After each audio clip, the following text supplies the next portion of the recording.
Statues, usually overly flattering of their subjects and a little sketchy on the details. They're in the news and under the water this week.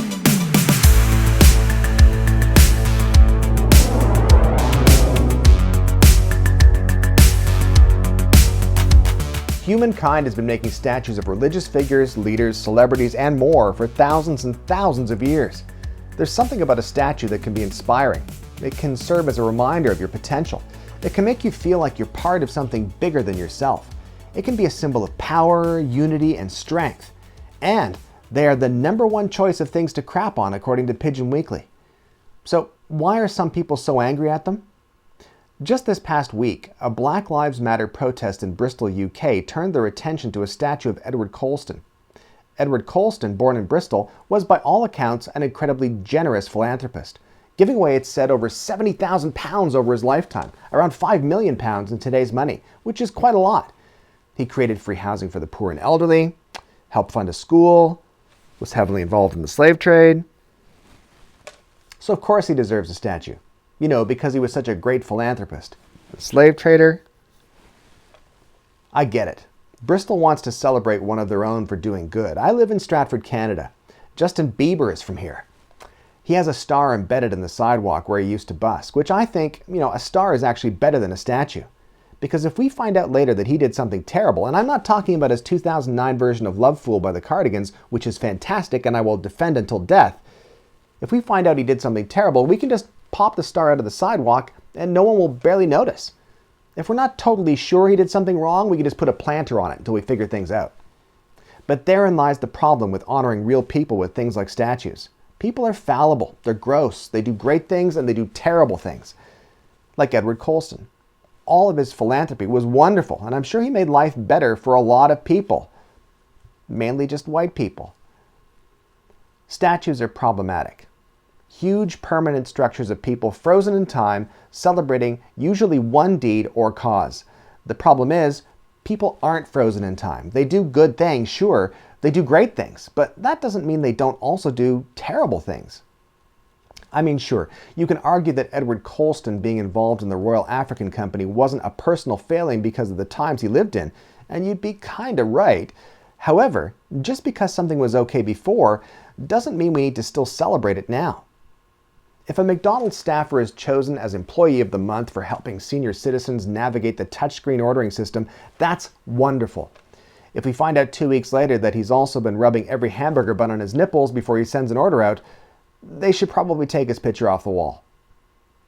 Edward Colston might have done wonderful things, but he also sold humans. The Royal African Company, of which Colston was the deputy governor for a year, apparently transported over 212,000 African slaves to the UK.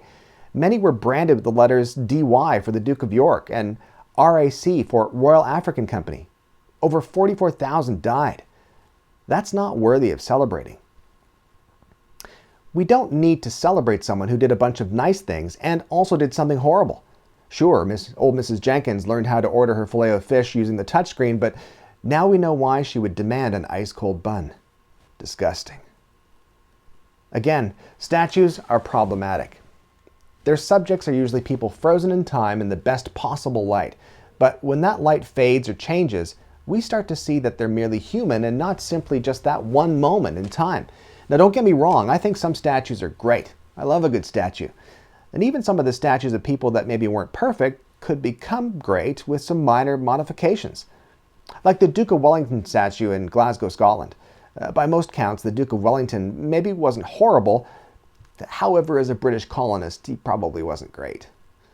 So instead of taking the statue down, maybe just remove his head and replace it with a permanent pylon. Or maybe just his horse could be there. Statues are supposed to inspire us, and I swear to God, if a horse with a traffic cone hat isn't inspiring, I don't know what is. Or how about the Sir John A. Macdonald statues here in Canada?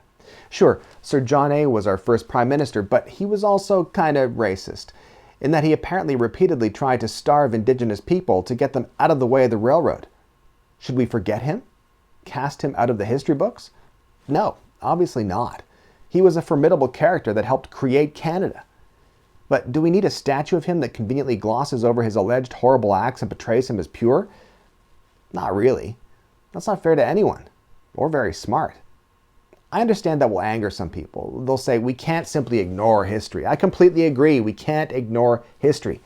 For example, this is my grade 10 school photo. I want to forget that time and pretend it never happened. But I know I need to learn from it. How we remember history is what's important. We have to take it all in, every aspect, celebrate the good bits and learn from the bad bits, not ignore them. Sir John A. was also a great drinker. He famously drank to excess, once showing up at a political debate still drunk from the night before. He approached the podium and promptly threw up in the middle of the speech, finishing with, "I get sick sometimes, not because of drink or any other cause, except that I am forced to listen to the ranting of my honorable opponent." I mean, that's kind of cool. So maybe we don't need a statue of him looking all calm, cool, wise, or sober. Maybe we need to take those statues down and create some that could sit outside bars on a bench like the Ronald McDonald ones. You know, still honored the fact that he helped create the best country in the world, but also showed that he was the kind of guy who kind of smelled like urine and said racist things every now and then. A nice statue of Sir John A. few drinks in, shirt untucked, legs crossed, racist attitudes at bay thanks to the power of alcohol. Tourists would sit beside him to take a picture, and when they asked you who the statue was, you could answer, that's Canada's first Prime Minister, basically created the country, and he was a bit of a dick. Still remembered, but just taken down a few pegs. Statues of specific real people are problematic because people are problematic. None of us are purely good. Statues of specific people suggest we should be modeling ourselves after those people. As we learn more about history, that's not always a great idea. So I propose generic human figure statues, not specific people, just generic people doing good things. Picking up after their dog, perhaps with additional bronze dog in mid-crap. Punching a Nazi. Putting a shopping cart back in the cart corral. I mean, it's not that hard. The corral is right there. Plus, it's called the corral. How much more fun do you need? Or even a person gesturing with their bank card that they've got this next round. These are the statues I'd like to see.